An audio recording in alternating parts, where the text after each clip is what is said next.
Welcome to the Story Times. This story about husband abandons his cheating wife after learning the truth.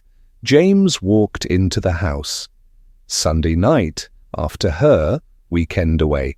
"Honey, I'm home!" There was no reply. She checked the bedroom and bathroom, backyard, and study nothing, only the lounge room light was on the rest of.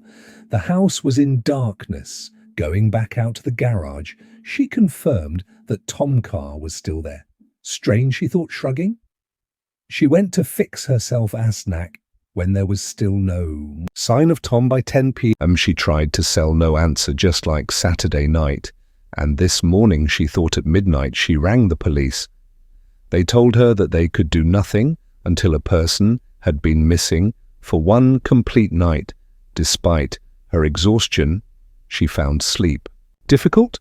This was all very Tom-like behavior. She decided not to go to work the next day, but killed time until 8 a.m. and rang the police again. The duty of operator put her through. She told Vestry that she'd come home last night, but had been unable to contact her husband since Friday. They promised to send someone around within 2 hours. James rang Tom's cell several times. While she waited, just before 10, the doorbell rang, and James ushered in 2 uniformed officers. She related all she thought was relevant. "Madam, there are several common signs we look for in missing persons cases that give us an idea whether the person might have chosen to disappear of their own volition or whether foul play is a possibility." They then asked where Tom kept his car, wallet, phone keys and passport. James pointed out Tom's key hanging from their hook and took them to the garage to show them his car. They gave it a quick inspection but found nothing of interest. Next, James opened the safe to show them Tom's passport, then opened his bedside cabinet. At this point, she started to get really worried. There was her husband's wallet. Where could he go where he wouldn't need that? The only thing missing was his phone. Before she could worry further, the policemen started asking quick-fire questions. The others stood well away, just watching. "Can you tell us about your husband, Mrs. Brownwebb? Does he work? We have our own business, Havelock Industries. Do you know it?" The policeman nodded. "Thomas, the CEO, and I help out in the office. General admin duties, help with the books and stuff like that." "Wow, you must be loaded," asked the officer. "Well, yes, we can afford all the best things in life, yes. And you say that this is completely abnormal behavior for your husband. He's ever disappeared before?" "No, never mind. Tom is a creature of habit. You could set your watch just by looking at his routine most days." "How would you describe your marriage?" Mrs. Brown asked the officer. "What are you trying to imply?" "What I mean is, was your husband happy? Could he have run away with his secretary or something like that?" James gave a short laugh. "Well, for a start, I'm his secretary. Secondly, Tom would never do anything remotely like that. I'm his life. He is completely devoted to me." "Okay, Mrs. Brown, now can I ask for your whereabouts last weekend?" "I went to visit my sister in Seville. I left Friday night and got home Sunday just after setting." You drove?" the officer asked. "Yes, it's only a 3-hour drive." "Okay, Mrs. Brown, that's all I can think to ask at the moment. Can you give us your husband's cell number, all his bank account numbers, personal and business, plus any credit card numbers he uses? Also a list of his friends, his and your family members, with their contact details, please." "Why do you need all the bank account and credit card numbers?" she asked. "Well, we know he left his wallet behind, so if he is out there, he needs money to live." You said there were signs that indicated whether he had left of his own accord or whether something bad may have happened. What does it look like? Sorry, Mrs. Brown, but apart from the missing phone, nothing else looks particularly good. It took James about 15 minutes to get all their requested information. Then she showed them to the door. "We'll keep you posted, of course. If he shows up, you will let us know, won't you?" "Of course," James replied. The two policemen left once they were in their car. The senior one turned to his partner. Well, that stink. What are you... didn't you notice how defensive she got when you asked about the state of their marriage? Then she stuttered. When you asked where she'd been for the weekend. I tell you, John, I think we should fast-track this one. Something is rotten in the state of Denmark is her sister's phone number on that list she gave us. I think that would be a bloody good place to start. 2 days later, there was still no sign of Tom. James was getting frantic with worry. She rang the police at least twice a day, but there was never any news. Wednesday morning, the same two policemen from Monday showed up at the office and asked to speak to her. She took them into Tom's office for some privacy. This time it was the senior officer who did all the talking. Mrs. Brown, on Monday you told us that you had spent all weekend with your sister, Inkville, right? Yes, she replied. Care to tell us why you were lying? Mrs. Brown, this floor. James, it had been pure reflex that she'd stuck to the sister story. Last time she wasn't someone comfortable with. Lying, well, not till a year ago. It was practically second nature. I never wanted Tom to find out what Mrs. Brown asked. The senior officer, that I wasn't at my sister's. Where were you? Mrs. Brown asked the officer. At the Hilton across town. Were you alone? No, she answered. Who are you with? The officer asked. I don't want to say. Well, it's your choice, Mrs. Brown. Either you tell us now or we arrest you. Take you down to the station and you tell us there. What, arrest me? Why? Well, look at it. From our point of view, Mrs. Brown, your husband disappears and all the signs point to foul play. There are also some other things which we won't go into now, but believe me when I say we have ample reason to detain you. So your choice, wow, are you with it?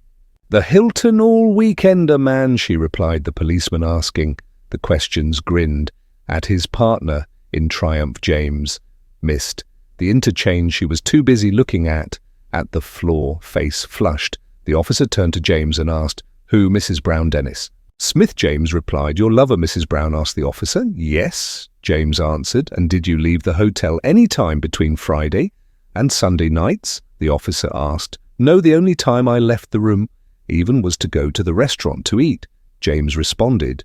Can you say the same for Mr. Smith? The officer asked. No, he left for about 2 hours. Saturday afternoon, said he had some personal business to attend to. James explained. Where can we find this Dennis Smith? The officer inquired. James hesitated before answering. This was spiraling out of control across the hall. He is my husband's deputy. James admitted. A look of distaste crossed the policeman's face. Is it possible, Mrs. Brown, that your husband found out about your adultery and abandoned you? The officer suggested. We were very discreet. My husband could never know. James responded emphatically. Can you ask Mr. Smith to come in here, please, madam? Then leave us alone, the officer requested. Without a word, James stood up and walked into Dennis's office. Dennis, the police are here. They know about us. They want to talk to you. James said. Damn.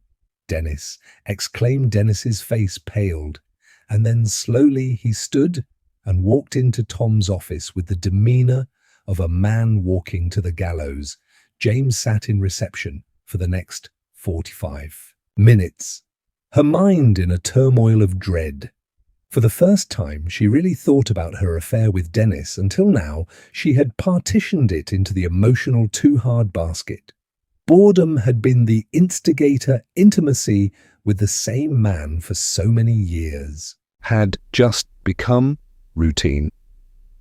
Tom had stopped asking her for anything new and exciting years ago, so it had just become unexciting when Dennis had made his wishes known for a special relationship. James hurriedly hesitated. It added the excitement she was missing. Generally, there was very little guilt on her part, except for that own time. It had been about 4 months into her infidelity when Dennis had suggested yet another thing that she'd never tried before. She'd experienced a momentary flashback to her husband, suggesting precisely the same thing many years before in almost exactly the same words. Of course, she had refused him.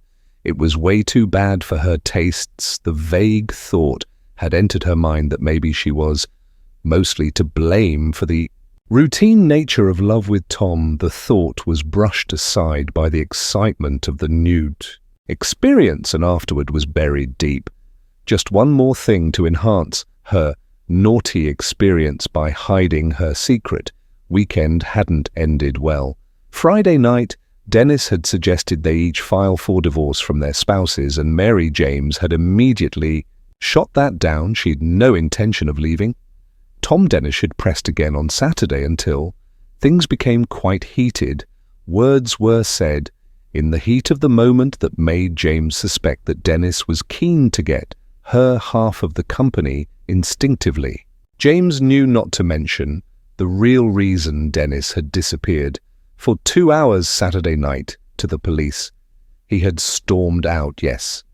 He had come back, and yes, they had made love, but James knew the affair was doomed and had begun the process of emotionally divorcing her lover. She knew it had to be done carefully to prevent anything from changing suddenly which might alert her husband.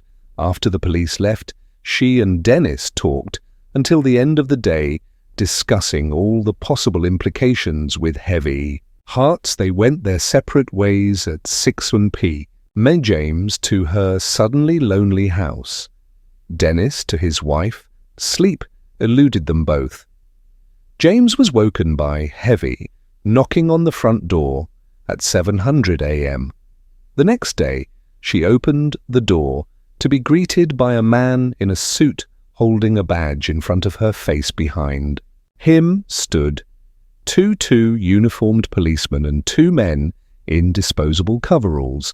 Mrs. Brown, I'm Detective Danny Biss. We have a warrant to search these premises. We also have a warrant to search your business premises. We would appreciate you giving us your computer login Information and your husband's if you have it. Why am I a suspect? James asked. No, we're just looking for clues about where your husband might be. Mrs. Brown in a daze. James complied with their requests, writing the requested passwords on a slip of paper. On further request, she handed over the keys to the office while the small army invading her house was busy. She rang Dennis' cell. There was no answer. So she rang the landline. Dennis' wife Andrea answered. Despite being only 5'2" in tall, Andrea could have passed for a model. She had short blonde hair worn in a boyish cut under, which was a round face, alabaster skin, surrounded light sky, blue eyes and puffy lips. Her 38D chest and flawless skin had always made James envious, especially so as the package was sealed. With a genuinely honest and fiercely loyal personality, she was less likely to cheat on her husband than a Frenchman living next door to a brothel was to move house, not for the first time. James wondered why the hell Dennis would choose her over. His wife, James. Do you know why we have 6 policemen? Tramping all over my carpets. No, Andrea, I've got the same over here. It must be something to do with Tom's disappearance. What Tom has disappeared? Dennis didn't say anything. What does that have to do with us? Andrea questioned. I don't know, Andrea can.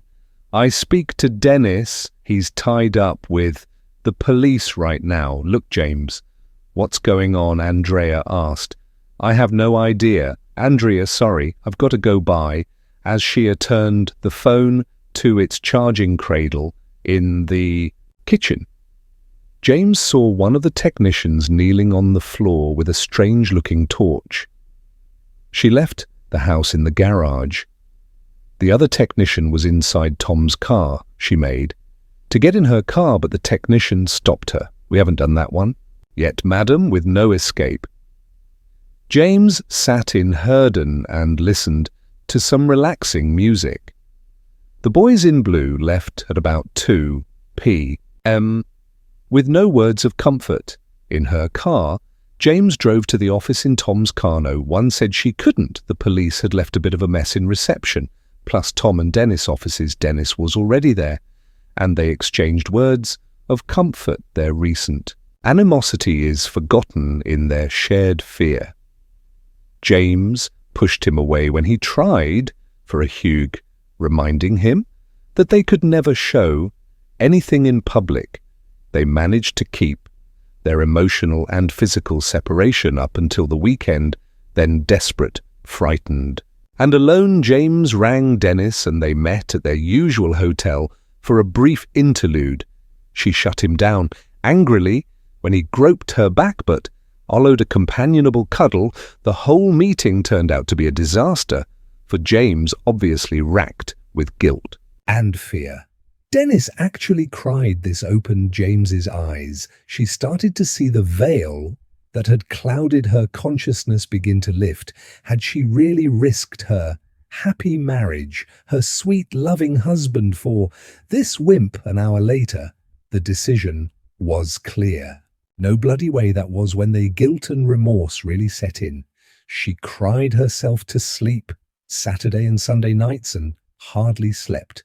A wink, two things drove her insomnia. The first was her firm belief that her husband had discovered her betrayal and harmed himself. The second was guilt. Oh yes, She'd had it all along, but she'd done a brilliant job of burying it.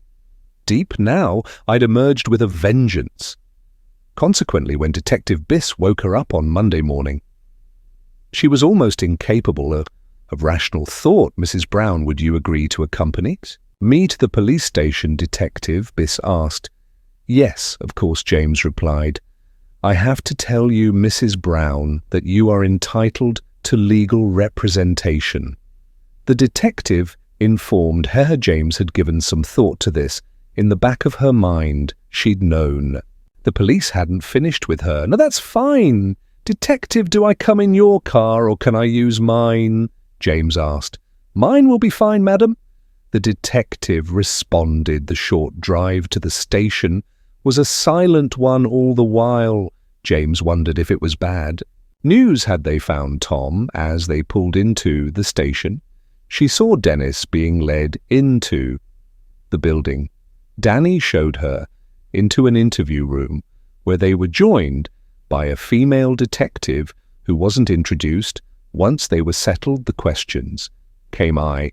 Just want you to be aware that this conversation is being recorded. Can you state for the record that you agree with that? Yes, I agree with that, James replied.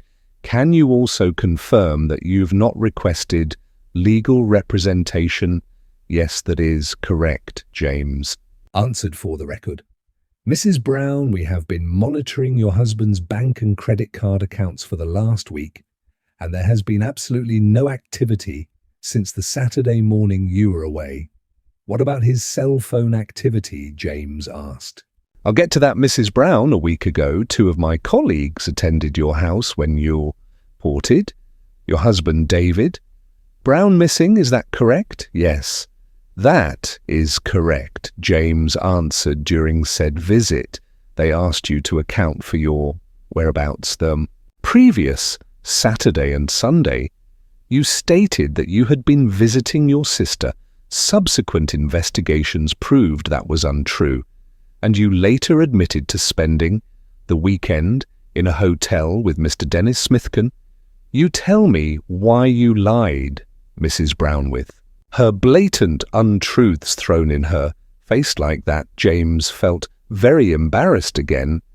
Thus it was again, after a pause, that she replied, I didn't want my affair to become public. Knowledge. Danny turned to the lady. Sitting away from the table, they exchanged nods, having successfully disconcerted her. Danny continued, questioning James. Mrs. Brown, do you know the passwords for all your husband's business accounts? Of course it is my business as well, James answered. Did Mr. Dennis Smith also have access to the company accounts? Yes, of course, he is the chief financial officer. Okay. Are you aware that on the Friday before your trip, the sum of $8, $3 million, was transferred to the personal account of Mr. Dennis Smith, and then immediately transferred to an untraceable account in the Cayman Islands that sum represented almost all of your company's working capital? Can you account for your whereabouts at 1:17 p.m. on that Friday? Mrs. Brown, James had a sudden sinking feeling. What time had she disappeared with Dennis into one of the stock rooms out the back that day? This was just getting worse and worse. She became aware that both detectives were still waiting for her to answer. "No, I can't. I would have been at work, though if I can get my diary, I should be able to confirm that maybe later, Mrs. Brown.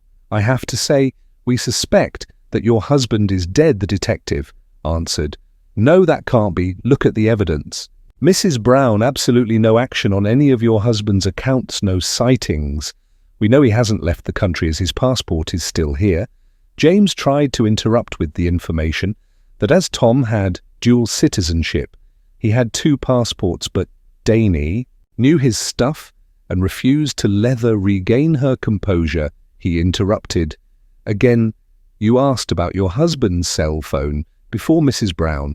I have to tell you that with the cooperation of your husband's service provider, it was found in a dumpster 1 block away from your business premises on Tuesday of last week. With it was found a quantity of plastic sheeting. Both the phone and the sheeting showed evidence of blood that has been identified as the same type as your husband's. Do you have any comment?"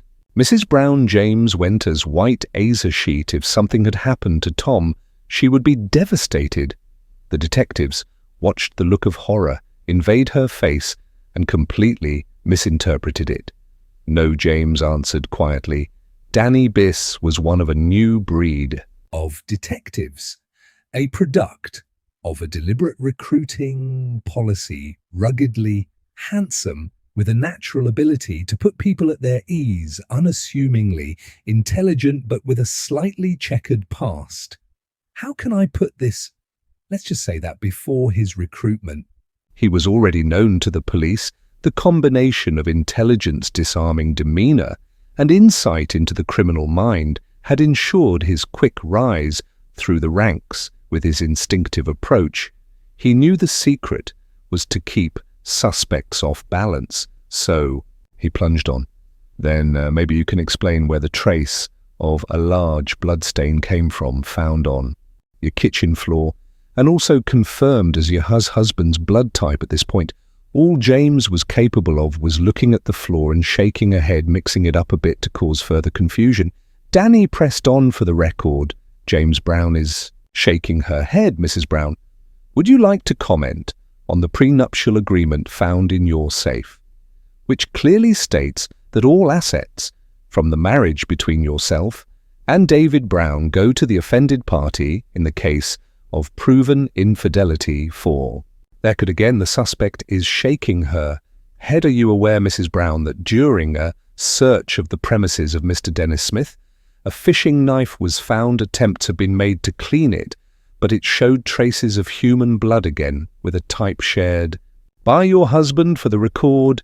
Again, the suspect is shaking her head. "Lastly, Mrs. Brown, can you account for a quantity of blood of your husband's type found in the trunk of your car, a car that by your statement was parked at the Hilton Hotel from Friday night to Sunday night, that blood was tested as being billed somewhere on Saturday evening, plus or minus 12 hours?"